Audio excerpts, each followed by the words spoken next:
Olá, mais uma vez, uma saudação especial aqui a você, caro estudante, professor Alisson Brandão de Filosofia.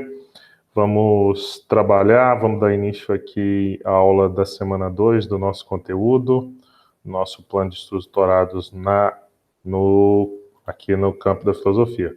Vocês já estão vendo aí na tela, desde o início, a semana 2, tem como tema aqui a passagem da filosofia, do mito para a filosofia, ou seja, o nascimento da filosofia. E a semana 2,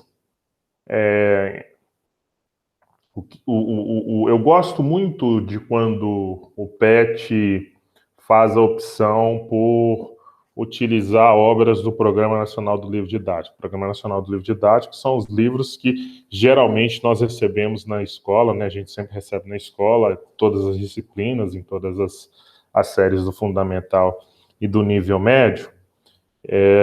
E aqui nós temos a oportunidade na semana 2 de trabalhar com, literalmente, um texto extraído do Programa Nacional do Livro Didático. Aqui no caso da filosofia, esse livro aqui da professora Marilena Chauí é o capítulo 3 da obra Iniciação à Filosofia, A Origem da Filosofia. Então, vai ser uma jornada bem interessante. Então, vejamos só. É muito comum, e eu penso que vocês já viram, né, eu tenho certeza que em algum momento vocês já viram isso na trajetória de vocês, certamente vocês são consumidores de filmes de Hollywood e certamente vocês já viram filmes relacionados ou tendo deuses da mitologia grega em foco. Esses deuses que são explorados a todo momento por grandes produções cinematográficas hollywoodianas, tem como base os mitos, né, a religião pública professada pela maioria dos gregos na Grécia Antiga, e são mitos organizados e sistematizados por dois grandes poetas. Na verdade, um é uma escola, que é Homero, né, não vem ao caso, mas o poeta Homero, e outro, o poeta Hesíodo. O poeta Homero, ele faz uma narrativa muito mais dos feitos, da forma como esses deuses se manifestam, e o poeta Hesíodo, principalmente nos Trabalhos e os Dias, ele vai mostrar a genealogia, ou seja, a origem e o nascimento desses deuses. Assim, seria interessante se em algum momento eles trouxessem um trechinho aqui do Hesíodo, mas não tem. Então vamos lá, e quais são as características do mito? Primeira delas, o mito é uma narrativa sobre a origem dos astros, da terra, dos homens, das plantas, dos animais, do fogo, da água, dos ventos, do bem, do mal, da saúde, da doença, da morte, dos instrumentos de trabalho, das astros, da guerra, do poder, etc. Ou seja, a primeira coisa, o mito é uma narrativa que estrutura e que dá origem, ou que ele procura contar como todas as coisas que existem no nosso mundo surgiram. A palavra mito vem do grego mitos e deriva de dois verbos. O primeiro verbo, miteo, contar, narrar, falar alguma coisa. E o segundo verbo, miteo, que é conversar, anunciar. Então, o mito tem essas duas funções. Ele conta a história e ele anuncia processos, ele anuncia origem, ele anuncia como as coisas se colocaram, como as coisas surgiram no nosso mundo a partir de uma perspectiva religiosa. Quem faz a narrativa do mito? Eu dei dois nomes a dois poetas aqui, né? O Hesíodo e o Homero. Então, esses dois poetas seriam poetas rapsódios. O que são eles? Alguém que tem autoridade, que supostamente escolhido pelos deuses, vai transmitir aos ouvintes, aqueles que ouvem essa sagrada palavra divina. Reparem que aqui há um processo de uma cultura de oralidade. Então, as duas obras do Homero que chegaram até nós, da escola homérica que nos chegaram, a Ilíada e a Odisseia, elas chegaram através de oralidade, ou seja, o Homero não escreveu essas duas obras, elas foram compiladas posteriormente e dado o nome do poeta ou dessa escola Homero. Ao contrário do Hesíodo, que já faz o registro já de próprio punho, digamos, né? Já faz um registro escrito, né? Então, o que o Homero narra são narrações feitas pela cultura oral e foi se transmitido de geração em geração, até que, num determinado momento, houve o registro histórico e escrito, e Hesíodo faz essa transcrição, o Hesíodo escreve os trabalhos e os dias, né? Onde ele narra lá a genealogia dos deuses. De que forma o mito explica a origem de todas as coisas no mundo? Segundo a Marilena Chauí, o mito faz isso de 3 formas. Daí a ideia de uma genealogia, ou seja, de uma cosmogonia, ou seja, uma explicação de tudo que existe a partir da geração por filiação, podemos assim dizer. Então, a primeira forma, a gente pode chamar de filiação, mas são relações de afetividades aqui, ou de proximidades, ou de distanciamento. Então, a primeira forma que essa maneira de explicar as coisas elas se dão, primeira delas é encontrando o pai ou mãe de todas as coisas. Então, tudo aquilo que existe é decorrente do encontro afetivo, amoroso, sexual de divindades. Então, esse encontro afetivo e amoroso de certas divindades pode gerar um valor, um bem, um animal, uma planta, uma raça de homens, e assim sucessivamente. Aí eles dão o exemplo aqui do nascimento do amor, por exemplo. Aqui, ó. Observando que as pessoas estão sempre apaixonadas, cheias de ansiedade e plenitude, inventam mil expedientes para estar com a pessoa amada ou para seduzi-la e também serem amados. O mito narra a origem do amor, isto é, o nascimento do deus Eros, que conhecemos mais com o nome Cupido. Tá vendo? Vocês que vivem sendo flechados pelo Cupido.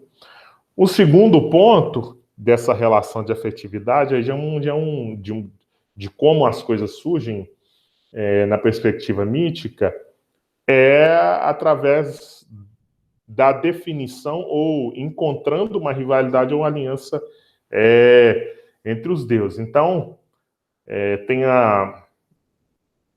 tem aqui uma citação interessante da guerra de Troia, né, um exemplo aí. E, por fim, a ideia de também, nesse campo da afetividade, como origem das coisas no mundo segundo o mito, através de recompensas ou castigo que os deuses dão a quem o obedece ou desobedece. Então, o fogo, por exemplo, que é uma conquista importante para a humanidade que está relacionado com a nossa evolução física, corporal, mental, de sobrevivência, porque através do fogo os homens espantaram os animais muito mais fortes e poderia ser predador deles no processo de evolução há milhares de anos atrás. E também na facilidade para a digestão dos alimentos. Aí, a origem do fogo, segundo diz o mito, um titã, Prometeu, amigo dos homens, roubou o fogo dos deuses e entregou aos homens. Como castigo, o Prometeu foi acorrentado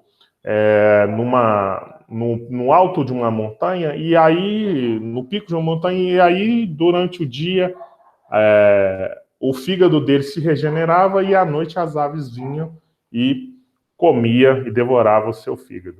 Essa tem uma pintura belíssima em relação a isso.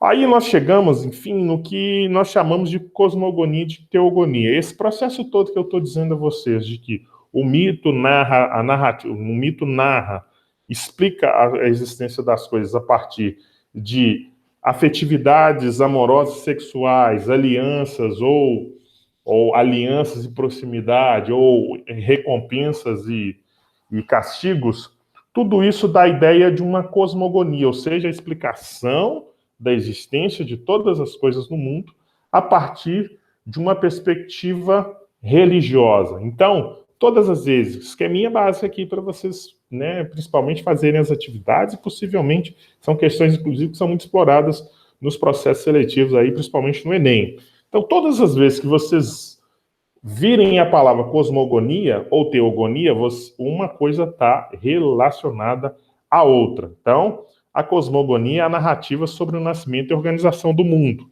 a partir de forças geradoras, né? Forças divinas geradoras. Pai, mãe, Deus, enfim. A teogonia é a narrativa dessa origem a partir dos deuses, ok? Como é que se deu a passagem do mito para a filosofia?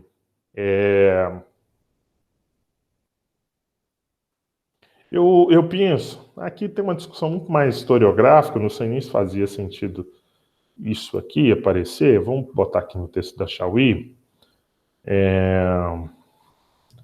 Nós já vimos lá no outro texto,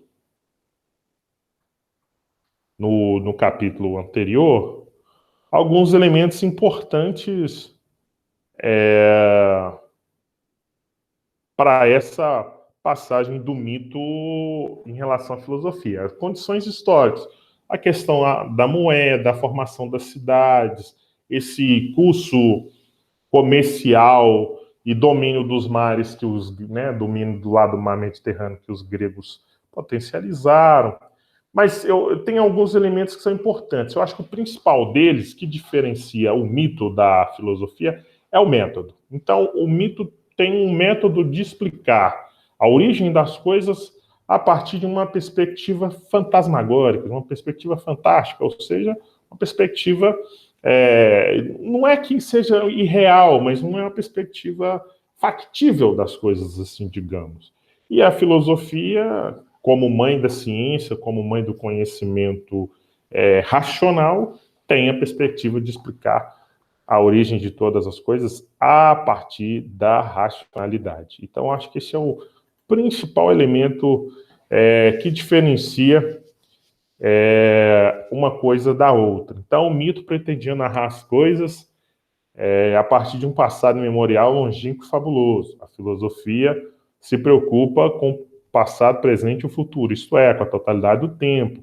O mito narra a origem das coisas a partir de genealogias e validades ou alianças entre forças divinas e sobrenaturais. A filosofia explica a produção natural das coisas por elementos naturais, causais e naturais impessoais, ou seja, a utilização da racionalidade para buscar causas e fatores para a explicação da origem de todas as coisas. O mito não se importa com as contradições, ou seja, infabulável e incompreensível. A filosofia não admite contradições. É impossível que nós digamos que a origem do fogo, que o domínio do fogo pelos homens tenha sido por algo acidental, como, por exemplo, uma chuva e um trovão, e esse raio acerta uma determinada superfície, e alguém pega esse fogo e aí passa a levá-lo para um lado e para o outro. Não dá para aceitar que o fogo foi feito dessa forma, e também que um deus roubou, que um titã roubou o fogo dos deuses e deu ao homem. Ou é uma coisa ou é outra. Ok? Posto isso, façamos as atividades aqui da página 188. Questão 1. Sobre o mito no mundo atual, considere o seguinte texto, lá do Gabriel Chalita. Os meios de comunicação, televisão, jornais, etc., utilizam a palavra mito com um significado diferente, quando se refere a artistas, que num determinado momento ganham destaque por causa de um filme ou música de sucesso, mas, mesmo nesse caso, os mitos do mundo artístico são chamados porque atribuímos a eles qualidades que consideramos dignas de um deus. É uma questão interessante essa do Chalita. Assim, é correto afirmar que no mundo atual o mito narra as habilidades divinas transmitidas aos homens pelos deuses? Não. O mito retrata tanto a significância quanto a primeira atribuição no sentido ao mundo? Também não. O mito tem importância pelo fato de ser a primeira forma de dar significado ao mundo? O mito, na totalidade do real, não apresenta mais abrangência nem o distintivo existencial que havia na sua origem, isso é, o mito primitivo. O mito possibilita ao homem lutar e viver criticamente contra tudo que lhe é adverso. Assim, é correto afirmar, questão meio confusa, é correto afirmar que no mundo atual o mito narra as habilidades divinas transmitidas aos homens pelos deuses. O mito retrata tanto a significância quanto a primeira atribuição de sentido ao mundo. O mito tem importância pelo fato de ser a primeira forma de dar significado ao mundo. O mito, na totalidade do real, não apresenta mais abrangência nem o distintivo existencial que havia na sua origem, isto é, o mito primitivo. Eu falei que a questão 1, que a alternativa A estava incorreta, é a alternativa A. Então, essas pessoas que são chamadas de mitos aqui no mundo artístico, supostamente possuiriam características divinas aí, né? Mas eu achei a questão muito mal formulada, para ser sincero. Leia a fábula de La Fontaine, uma possível explicação para a expressão "o amor é cego". No amor, tudo é mistério, suas flechas e seu estojo, sua chama e sua infância eterna. Mas por que o amor é cego? Aconteceu que num certo dia, o amor e a loucura brincavam juntos. Aquele ainda, ou seja, o amor ainda não era cego. Surgiu entre eles um desentendimento qualquer. Prendeu então o amor que se reunisse para tratar do assunto, o conselho dos deuses. Mas a loucura impaciente deu-lhe uma pancada tão violenta que ele privou da visão. Vênus, mãe e mulher, pôs-se a clamar por vingança aos gritos. Diante de Júpiter, de Nêmesis, a deusa da vingança, de todos os juízes do inferno, Vênus exigiu que aquele crime fosse reparado. Seu filho não podia ficar cego. Depois de estudar detalhadamente o caso, a sentença do Supremo Tribunal Celeste consistia em declarar a loucura a servir de guia ao amor. O interessante, né? A fábula traz uma explicação oriunda dos deuses para uma realidade humana. Esse tipo de explicação classifica-se como estética, filosófica, mitológica, científica, crítica. É uma explicação estética aqui, né? Explicação estética. Também uma explicação estética, eu diria. Ok? Então é isso, então, meus nobres, né? Essa segunda semana. Então, um forte abraço. Nós nos veremos novamente na terceira semana. Até lá.